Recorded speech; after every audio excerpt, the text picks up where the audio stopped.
Hello friends, this is Barbara from Wigs and Fluff. Welcome to Wigs and Fluff. This is where all the happy wig wearers hang out. Now, in today's video, I'm going to be presenting Hello Beautiful, looking good in wigs. Now then, the first wig I have on is the Claire. This is the Claire by NORIKO in Caramel Cream. NORIKO in Caramel Cream. This is really a pretty little wig. It really is. When you look at it, very pretty little wig. Very lovely, very cute. And I really like this particular wig.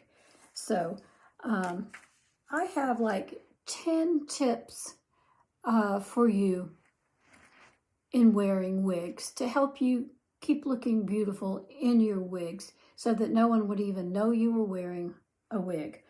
The first one is to check your wig over for anomalies. Let me get this one that's sitting back here.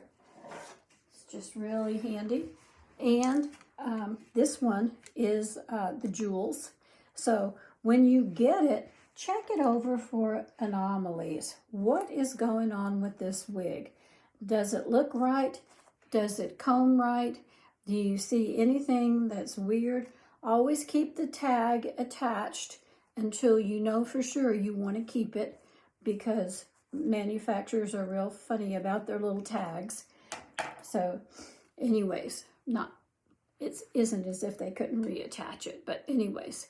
So there is the jewels, and I've looked her over to see if there's anything, you know, that isn't what I was expecting, that maybe something is wrong. I put it on, I try it on, and I keep the tag in place. So that's the first one. Now the second one is when you take your wig out of the box, you want to give it a really good shake. You want to give it a really good shake. So this one is the jewels again. I'm going to give her a really good shake, just like that, just to wake up all of those fibers and everything. And then what I do next is I go to combing and back combing and fluffing up this wig, just like that. I just kind of comb and back comb it, and then I smooth it over the top like that, down, and I might back comb it again just to fluff it up again and smooth it over, because it's been sitting in the box, so you want to make sure that you fluff out that wig pretty good. That's real important. That's just one of my always tips. Now then, this third one is to prepare your hair. Prepare your hair to wearing a wig. Now the way I do that is I pull my hair back in a bun and I secure it with 3 bobby pins. 3 bobby pins, because I have shoulder length hair. What little I have of it is shoulder length hair. I'm losing it in the front, and I have places around the sides where I'm losing it. So I cannot go out in public with my bio hair at all. But I do have some long pieces. And one thing my hair does do is grow. So I keep it trimmed to about shoulder length or so. And that way I can twirl it into a little bun and secure it with 3 bobby pins. That's just my big tip there. I find that works better than any. Some people like to cut their hair real short and use wig grips and caps and stuff like that, and tuck their the short hair they have into the cap. Some people like to do it that way as well. So that's a possibility for you if you want it shorter. I like to keep whatever hair I have, and I like to keep it longer, shoulder length, so that I can twirl it up into that bun. And I just trim it myself every so once in a while. And I have a way that I do that. So maybe I'll make a video on that sometimes, but I do cut my own hair. Okay, so number 3 was preparing your wig. Now then, this was the Claire, and I'm going to put the Claire away, and then I'm going to go into the next wig, which is the Easy Does It. The Easy Does It wig. Now, I like this wig. I've worn it multiple times and I've been happy with it. It's got a lace front. So, and this is in the color SS Wheat. SS Wheat. So it's not a blonde that's just like a stark blonde or anything. It is a wheat blonde. Now this one is a side swept. Oh, got the hairs in my face. This one is a side swept model. So you can comb it back like this if you want to. I haven't really attached that to my forehead really good yet, but you can see, you can do it like that, or you can do it like I like to do, because it's going to fall down anyway, and let it just flop on my face like that. So that's so that I have some bangs. So anyways, this is the Easy Does It in SS Wheat by Wheat. Let's slow down. It's the Easy Does It in SS Wheat by RAQUEL Welch. So number 4 is to pay attention to the attached cards. Sometimes you will get a card attached to your wig and it will say do not brush, or instructions on how to care for it, or some other thing. Always read those cards. That is a big tip. Always, always read those cards and take it seriously. Whatever they took the time to put a card on your wig and attach it to it. So they don't want you combing through the hair. They don't want you washing it first thing. They don't want you to do this, that, or the other. So when they attach a card, read the card and keep it attached to your wig so that in the future, when you take it off the shelf again, you'll remember, don't brush this wig. So now then, so pay attention to those cards. It has important information on it. Now, number 5, don't be afraid to trim the bangs on your wig. I keep telling everybody, go ahead and do it. Just do it a little bit at a time. Just a centimeter at a time, just a little. And when you don't go straight across when you do it in a vertical way, like that. And you might want to make little triangles if you can. That looks even better. So a lot of times I'll just quickly do it like up and down, and that just gives you a feathered look. The doing it in triangles like that gives you a little bit more professional look of the bangs. So don't be afraid to trim your bangs. You can take it to the hairdresser if you like and have it done professionally if you don't feel confident in trimming the bangs. You know, I would work on an old wig that you don't wear much anymore and just try trimming the bangs on that and see what happens. So anyways, you can do the same thing for the length of the wig. If it's too long, you can cut it up. I had one wig that was shoulder length, and I cut it. It was shoulder length like here, and I took off about 6 inches, and I made it about chin length, and I made it a shag, and it just is the cutest thing in the world, and I still wear that wig. It's been discontinued, the particular wig, because it just didn't look good long. Nobody liked it long. So I just took mine and altered it and cut it, and it came out really cute. So that was a Paula Young wig, and they should absolutely keep that wig, but just make it chin length and shag, and it would sell very well. So don't be afraid to trim the bangs. Don't be afraid to trim the length. Don't be afraid to trim the nape. If it's too long on the back of your neck and it's trying to flip up on you or something, just go ahead and take your scissors. You can go straight across on that one and trim that up and make it the way you want it to be.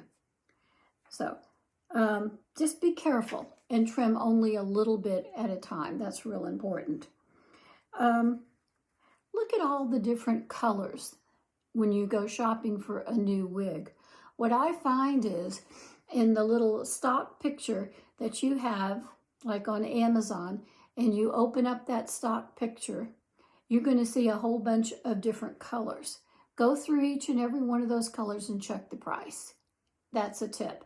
Because if you do that, you're going to find that some colors are cheaper than others. And that's just because they may have too many of one color, and they're just trying to sell it at a discount to take that inventory down, something like that. So, or it just might be a color that, you know, isn't selling for whatever reason, but it might look good on you.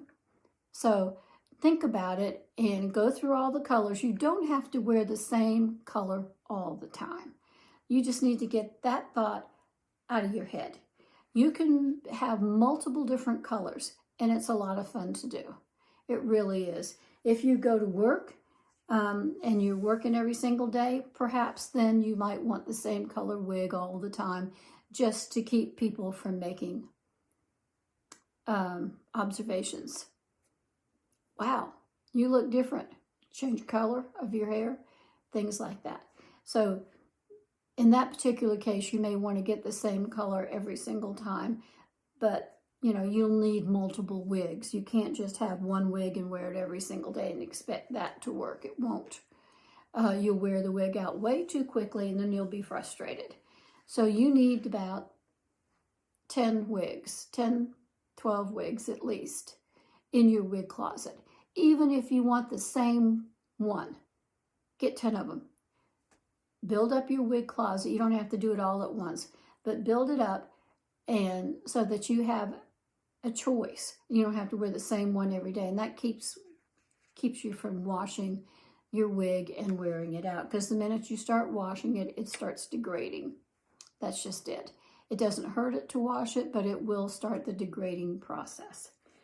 Okay, so now then, do try out some wig products. So I'm going to take this one off. This one was the Easy Does It by RAQUEL Welch in SS Wheat. The next one is the Starly wig. This is a cute little wig, the Starly. Sometimes it's a little bit difficult to deal with, but for the most part, it's by Tony of Beverly Hills, Tahitian Blonde. So here we go, the Starly. This one always feels a little on the large side to me for some reason. It really does. So let me get my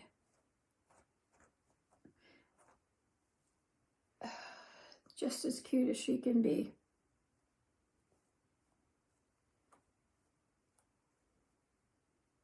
Now, this is Tahitian Blonde, a really, really pretty color, gorgeous color.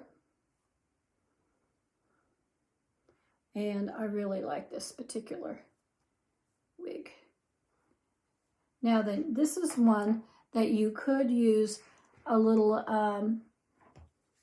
maybe some wig wax spray.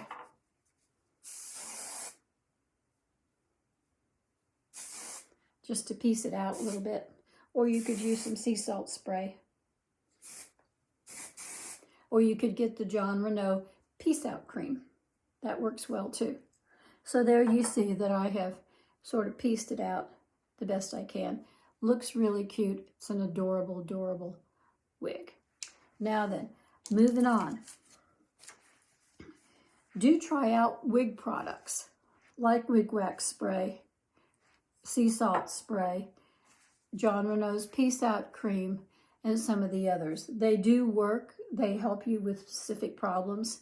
Simply Styling is a good silk spray to help with tangles and sort of things like that. So it makes your wig just look more natural on you. It's going to make your wig look really cute. So now the next one is look for better tools. Always look for better tools to help you style your wig. You want new brushes. You want hot air curlers, new hot air curlers that may work better than your old one. And you get better results that way. You just keep on working and looking and trying out new things. That's a tip. It really does help, because if you find a tool that really works, then you know you're one step ahead of the game, and you can get your hair, your wig, to do some different things that you've been wanting it to do. So I would look at all the different kind of products there are and all the different kind of tools there are. And I would get a hot air brush, a hot curler, a flat iron, just those 3 to begin with, and then I would think about anything else I could find. You may want to go into steaming your wig. I don't do that.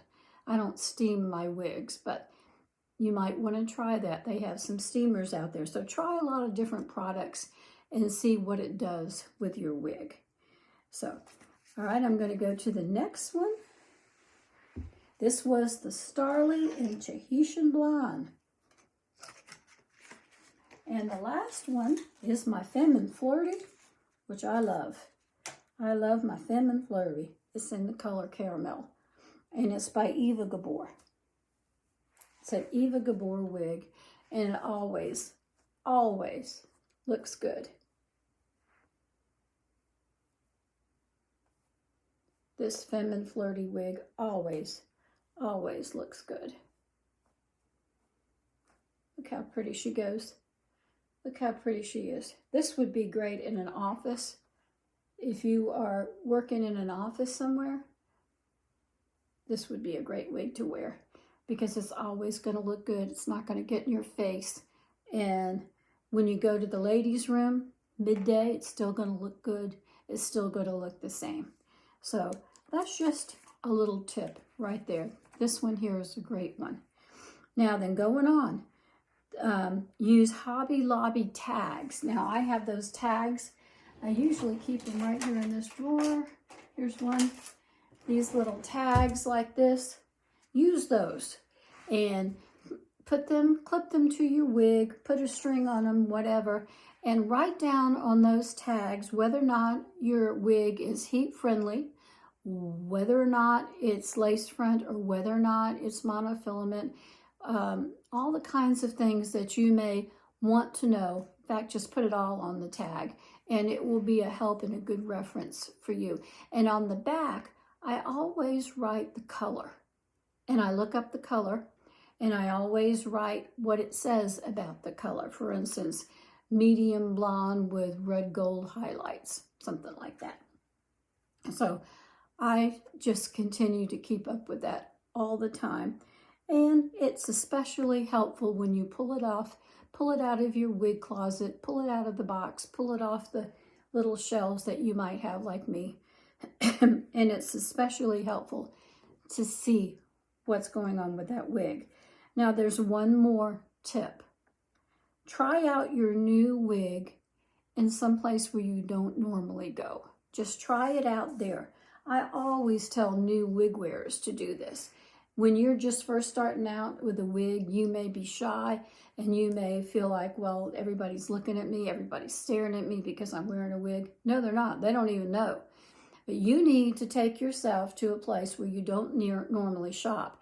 Not to buy something, but to watch faces. To see how people react to your wig. Do they notice anything? Probably not. Likewise, take your new wig, your new style, take it out somewhere where people don't know you at first. And just to a community to the north or to the south of you, someplace different. And then just go there and just watch faces and see if people laugh, see if people smile, see if people just ignore you. What you're looking for is people ignoring you. Or somebody telling you, wow, your hair looks really good. You're looking for those two things. And see what happens and see how your new wig really holds up. I do that all the time with a new wig. I take it out and I let people look at it and I walk around and I get compliments on some wigs and some wigs I get nothing at all. And so those are the ones where I get nothing at all, I feel like those are the ones that look the most real because nobody's saying anything. And that's just my code. That's just what I do. And it really helps. Even if you've got a brand new wig that you're not sure about how it looks on you, take it out into a different community, walk it around on your head and see what people say. See how they react to you. Do they smile? Or maybe they have a clue that maybe it's not looking so real. Or maybe they just think you're looking good. So just a tip. Now that's my story for today on looking good in wigs. Now then, I want to talk to you about Jesus. He is the answer. He is the answer to everything that you're facing today, any problem that you have, Jesus is the answer. Because with God, nothing is impossible. Nothing is impossible. It doesn't mean he's going to do everything you'd ask him to do, because he knows what's best for you. He knows the end from the beginning. And he knows whether that thing is going to be the best for you or not. You can trust him today. He will never let you down. He just won't. He's never going to let you down. He is with you. He wants to heal you. He wants you to talk to him. He wants a relationship with you. So ask him for help today, and then believe that he died on the cross for your sin. Believe that in your heart, way down deep in your bones, that he died on the cross for your sin. And believe that God raised him from the dead on the third day, and proclaim him Lord of Lords and King of Kings. And according to Romans 10:9 and 10 and John 3:16, you will be saved. Now then, that's my story for today. In tomorrow's video, I'm going to be presenting the wig side of happiness. The wig side of happiness. Now that's my story for today, and I'll see you tomorrow.